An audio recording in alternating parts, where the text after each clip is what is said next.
Hello, my sexy muffins, and welcome back to another video. Gav and Wicked, I will have to do a censored and uncensored version of this. Well, somewhat uncensored. I tried to record chapter 12, but there is too much themes for chapter 12, so I'm going to skip chapter 12, and I'm going to edit out chapter 12 for the non-Patreon one, and you're going to get a Patreon one as well that has chapter 12 in it and possibly future chapters, or at least two in chapter 12 and chapter 13. I have not read chapter 13. I read chapter 12, but then I was like, YouTube is not going to like this, and I don't want to lose my channel, so I will make a Patreon video that has chapter 12 for you. Anyways, let's do this. Okay, so this is a fanfic that is on Archive of Our Own. I cannot link it because of certain things, because it does have some mature scenes, so I cannot link it because I was linking it to adult fun time stuff. I will not be reading the adult fun time stuff on this, so please do not go looking for it. Anyways, it's called Beneath a Moonless Sky, and it is by my patrons. I can't give their names because I don't want you to look for it and all that good stuff. So anyways, this is the video, and we're going to get on to disclaimers now.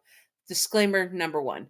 All the artwork have been done by Wicked Bone, not by Liquid Boney, by Gav, or Gav Imp, my patron Gav, and she has given me permission to use it for videos. So shout out to her, and all credit for the artwork of Abel Bright goes to her 100%. And also, disclaimer number 2. Jack Bright is a standalone character now. He used to be the self-insert of Admin Bright, but after Admin Bright's predatory actions, he has been removed from the community of SCP Foundation. And and Jack Bright is no longer a self-insert of Admin Bright, because more people have added to the character Jack Bright, or Jackie Bright when you gender bend him, aka if he was assigned female at birth, as Jackie or Jacqueline. But they are the standalone characters and not just self-inserts, because more people have added to them and there's more love in with Jack Bright's character. Anyways, it's very much separate the creator from the creation type of thing and still enjoy the character that they made, because their character is not a predator. Anyways, let's get on to business. Disclaimer number 3. Disclaimer number 3. This is an AU of Alpha, Beta, Omega, where Jack Bright and Abel do not have their original story like the SCP Foundation. It's their own idea where they met, and when they first met, they ended up having liking each other since in the Alpha, Beta, Omega, where Jack is an Omega, and they ended up having adult fun time. Again, can't link the story. Anyways, so, as I was saying, so it's an AU where Jack is most of the time an Omega. It depends on the physical body he has. And Abel is an Alpha and all that. And Abel is yandere for him and all that good stuff, and possessive of him and such, of the Alpha, Beta, Omega stuff. And Jack Bright is trying to resist that because he realizes who Abel is. Anyways, it's Alpha, Beta, Omega verse and all that good stuff. So, and this is obviously an AU. Now, disclaimer number 3 or 4. 3 or 4. Abel and Jack Bright are not a canon couple in the SCP Foundation. This is obviously an AU and such. And also, Abel is not yandere in canon. This is just for fun and not to be taken seriously at all. Simping for and shipping characters is fine as long as you're not illegal or gross about it. You remember to separate fiction from reality and headcanon from canon. Yanderes are not ideal partners to have in real life, and neither would be SCPs if SCPs were real, which they're not. Okay, now let's get on to business. As I said before, I will have to edit out Chapter 12 for obvious reasons when I make a safe for work version of this. Anyways, let's do this. Okay, that is the not safe for work part. Now, we will see if there's any other parts I have to edit out. Again, Gav, Wicked, you get to see that part. I will summarize it in shorts. So, in the last chapter, for those who didn't know I had to edit out some stuff, Jack slaps Abel, and Abel basically talks Jack into having adult fun time again. And now they are in the cafeteria. That's the scene that we're setting up. You said it was only the one time, Clef grinned when Sprite reached the cafeteria and they were at a table far away from the rest. Shut up, Bright growled under his breath, and as he took a seat. Good thing they're on the other side of the room. It was bad enough that people turned their heads towards Bright and frown in disgust at the scent he had on his body. He didn't understand. Why does he smell a fairly different thing in Abel when others smell the same disgusting smell of rotten blood? It must be he. It must be a mountain indeed. Alto Clef laughed slightly. Bright's face blushed so badly it looks like SCP-504 instance. Instance. I hope I said that right. Looks weird. Except for that it can't fly against Clef's face and break his nose. Enough of that bullcrap. Bright slammed his table on table with Bright slammed his fist on the table. That won't ever happen again. Ever. Clef laughed, and a bit more loudly. I'd like to write notes about this, Clef says. Don't you dare.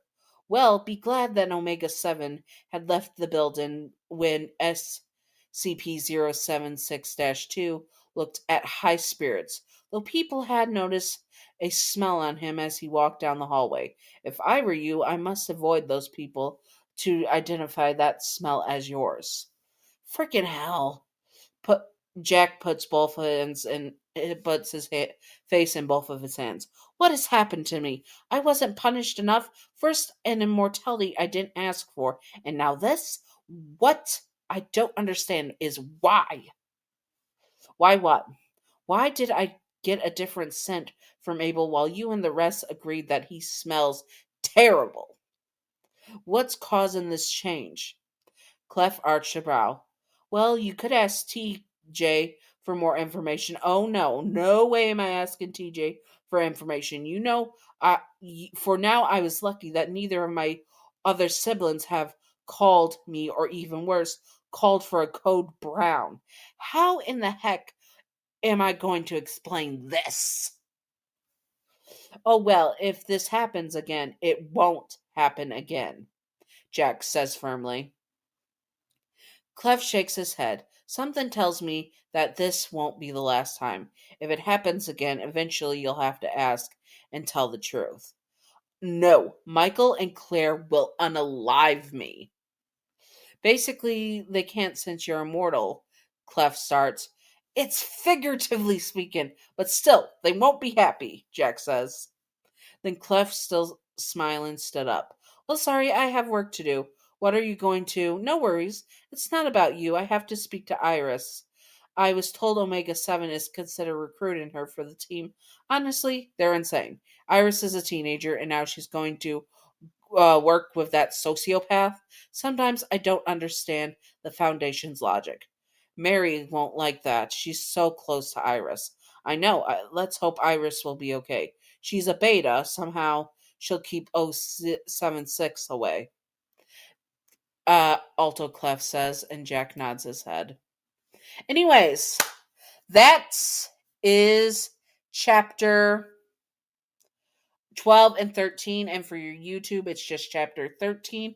Anyways, I hope that you all enjoyed this.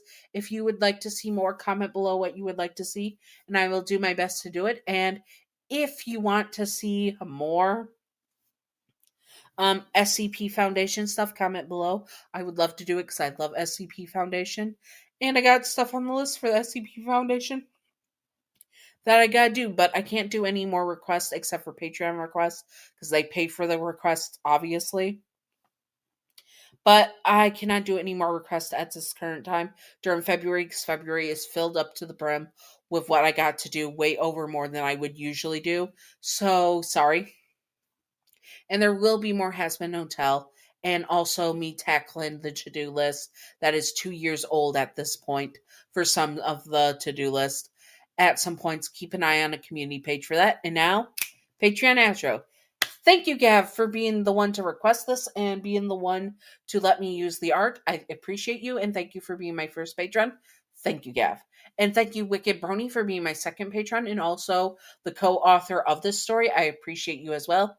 Thank you, Wicked Brony. I hope that you both enjoyed, and I hope that you all enjoyed this. And stay sexy, all my sexy muffins. Bye-bye.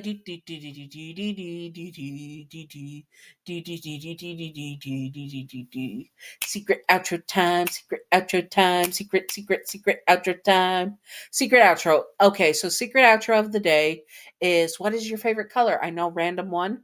Mine one is tied between red, blue, and purple. I always flip flop through those three, but mainly red and purple are my top favorite. I wear mostly black because it's more slimming, and I just like the color black on clothes. But purple and red are my top two. We're currently on purple right now, but red is pretty good too. Anyways, I hope that you all enjoyed and stay sexy, all my sexy muffins. Bye bye.